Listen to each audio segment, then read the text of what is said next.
Бывают люди, чья жизнь становится примером не из-за громких речей, а из-за внутреннего света, который они несут в себе. Евдокия Николаевна Горохова – женщина, имя которой вписано в историю Якутии золотыми буквами. Она принадлежала к тому поколению, что не жаловалось на трудности, просто брало и делало. Ее путь от северной деревни до руководства целой республикой не был легким, но в каждом ее решении звучала забота о людях, о земле, о будущем. Ее жизнь не просто хроника событий, а пример служения, честности и ответственности.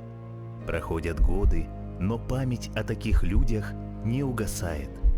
Ведь пока мы помним их дела, они продолжают жить.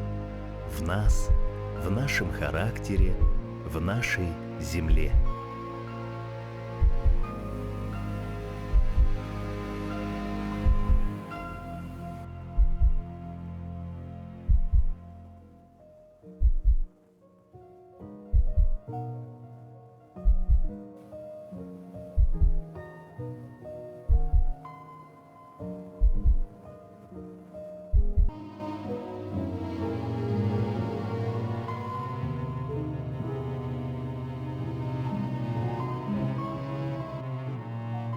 Вспоминая Евдокию Николаевну, многие говорят одно и то же.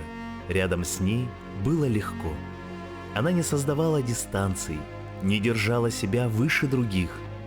Могла остановиться посреди коридора, поговорить с уборщицей или шофером, спросить о делах семьи. Улыбка, короткая фраза, внимание к деталям – все это подкупало. Она часто повторяла: человеку нужно немного, чтобы его услышали и поняли. В ее строгости чувствовалась забота, в требовательности – справедливость. Даже те, кто с ней спорил, потом признавали – она была права. Потому что ее решения рождались не из амбиций, а из совести.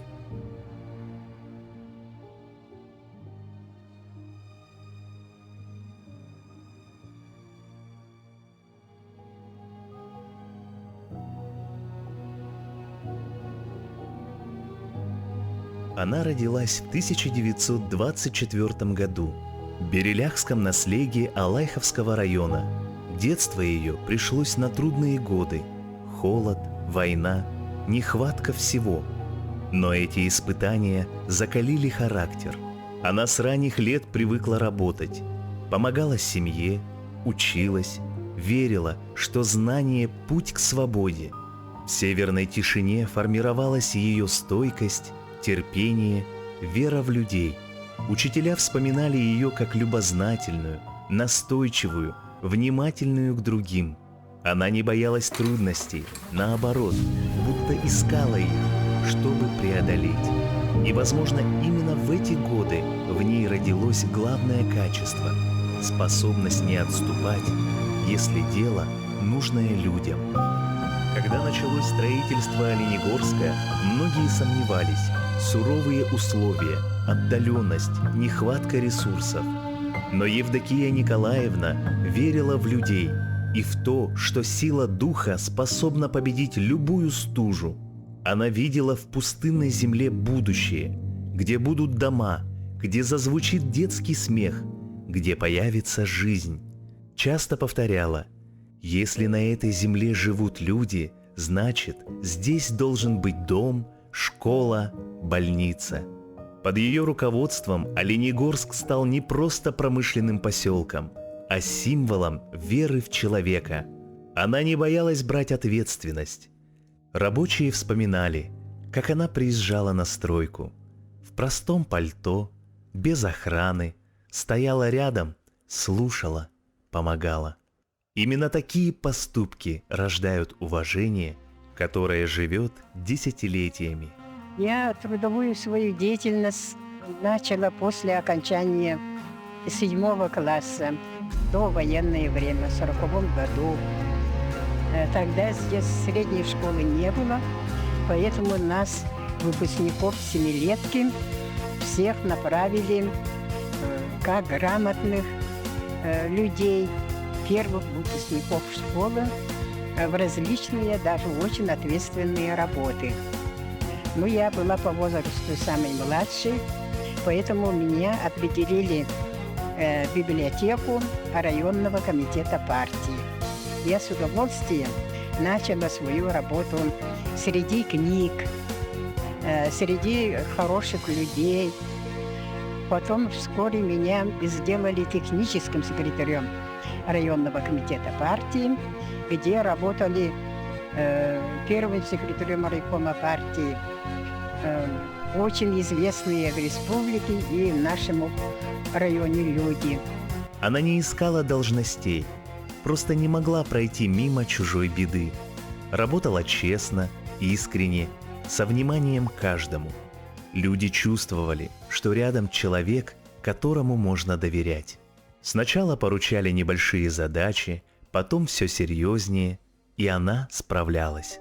Она не стремилась к власти, но власть сама находила ее, потому что умела работать с людьми, умела объединять. Сегодня имя Евдокии Николаевны Гороховой произносят с уважением и благодарностью. Для многих она остается символом честности и преданности своему делу. Ее жизнь – это пример того, что даже в сложные времена можно оставаться человеком. Она верила в молодежь, в женщин, в их силу и способность менять мир. Ее труды до сих пор живут в городах, поселках, в судьбах людей, которым она помогла. Там, где открывались школы и больницы, где зажигались новые огни, жила частица ее души. Память о ней не просто дань прошлому, а вдохновение для будущего. Ведь пока мы помним таких людей, мы не теряем связь с тем, что делает нас настоящими. Проходят годы, но свет ее души не угасает. Он живет в делах, в словах, в сердцах тех, кто знал ее, и тех, кто узнает. Евдокия Николаевна Горохова – это история о человеке, который умел любить свой народ, о женщине, которая служила не ради славы, а ради людей. И пока звучит ее имя, жива память, жива доброта, жива вера в человека.